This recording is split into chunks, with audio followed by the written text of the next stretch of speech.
I'm Jack Tomczak. That's Andrew Lee. Nailed it. Good morning. Nailed it. That's Lump. Adam, Minnesota. I don't know what we're yelling about! On the show today, we're going to be talking with Aaron Benner. He is the teacher in the St. Paul, current teacher, formerly the St. Paul School District, who first blew the whistle. I guess they're probably out this before him, but first that I was aware of, blew the whistle on the behavior problems in the St. Paul schools and the Pacific Education Group. After the Theo Olson incident, where Theo Olson dared complain on Facebook that things weren't perfect. Right. And the two teachers who were assaulted in St. Paul, we thought we'd have Aaron back in. He can give us his thoughts. It's their fault. Right. It's their fault they got assaulted. Yeah. Right. Upside, though, for the, at least for that substitute teacher, the 63-year-old female Candace Egan, she'll never work again. Right, yeah. She doesn't have to worry about being back in a St. Paul school because they won't have her back. Because she dared get assaulted by a 7th grader. You're safe now, Candace. Yeah. You don't have a job anymore, but you're safe. Yeah. How dare she? Then at 8 o'clock, we'll talk with Keith Downey, the chair of the Minnesota Republican Party. We'll talk national convention delegates and the Wisconsin primary. That was yesterday. Okay. That's That's the show. That'll be good. All right. People on the radio can't see this, but the people watching the video on YouTube certainly can. It's a fine new shirt you're wearing. My Hill No t-shirt. Hill no. Get it? We're against Hills. What a Sober Tuesday! No. No! God, please, no! No! Can't Yeah, listen you to can that get that for 4 to shirt. 8 years. You can get that shirt at the Twin Cities News Talk website. Go buy yourself a Hill no t-shirt. I wasn't here yesterday at this time. I remember. Yes. I recall. I showed up a little late. Wait, who are you? I'm Jack Tomczak, host of Up and just Adam. a little late. A little late would be like coming in now. Right. Yeah, that's a little late. Like an hour and 20 minutes late is not a little late. 50% of the show is not a little late. And second time in a week. Not good, No, bad. Probably not. but I think I owe the listeners an explanation. You like sleep. Yeah. Well, my wife left It's hard me. to get up. Yeah. My wife left me, and that's Not like left you forever, been like an abandoned tough. puppy. Well, we talked about it last week, how she and I were legally separated when she legally went to Michigan Legally. for a day or two. Right. Well, she was preparing for a trial. She's a lawyer. It was a trial separation. Well, she has left me and she's sleeping around, whether in Hug Nuggets bed or on the couch. She's been gone, and she's my backup to the backup to the backup to the backup to the backup alarm clock. Now, you say that backup, but how often is she the one that actually wakes you up on a regular basis? Twice a week, apparently. Right, because I'm thinking she's actually your main. I'm thinking the other alarms are irrelevant and useless. She's what wakes you up. I have purchased a bed vibrator. Okay. It vibrates the entire bed, and that'll I thought you wanted to save your marriage. that'll come next week. But in the meantime, I have purchased an outlet with a timer on it. Okay. Set that for 5 o'clock, and I have plugged the vacuum cleaner into it. That is on. So at 5 o'clock, my vacuum cleaner comes on.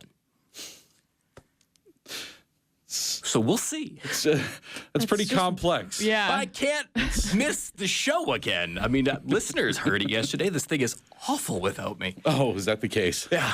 How do you know? You were asleep. I podcasted at TwinCitiesNewsTalk.com. No, you didn't. No. You're a liar. So, yeah. So my wife, for now, has been replaced by a vacuum cleaner and an outlet timer. You might not notice the difference. Well, things were different in 2007. This was before all this marriage equality stuff. Nobody would even have thought to marry a vacuum cleaner and an outlet timer. But it wasn't an option.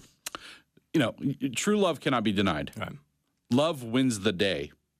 And if that's your choice, if that's what you love, then by all means, who am I and who is the state to stand between you and your true love? Well, the vacuum cleaner. This morning on the first run of vacuum cleaner alarm clock, my wife came back to me. Why did it not wake you up and she had to wake you up? No, she got to me before. Wake up, the vacuum cleaner's running. Well, are you vacuuming? Good God, man. You can sleep through anything. Back to Michigan. No, she woke me up before the vacuum cleaner turned on, so I don't know if that worked yet. So we'll figure it out.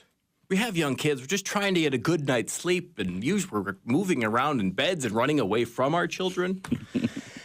All right, that's all I got till the end of the show.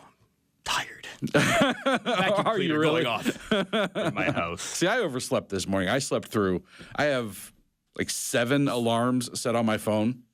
The first one goes off at like 2:51, and they go off, in 7 to 10 minute chunks. Where's your wife for all this? She next to you? She sleeps right through it all. Man. Yeah. Wow, that's amazing. I'm glad I didn't marry her because I need that person to wake up to How does she wake up?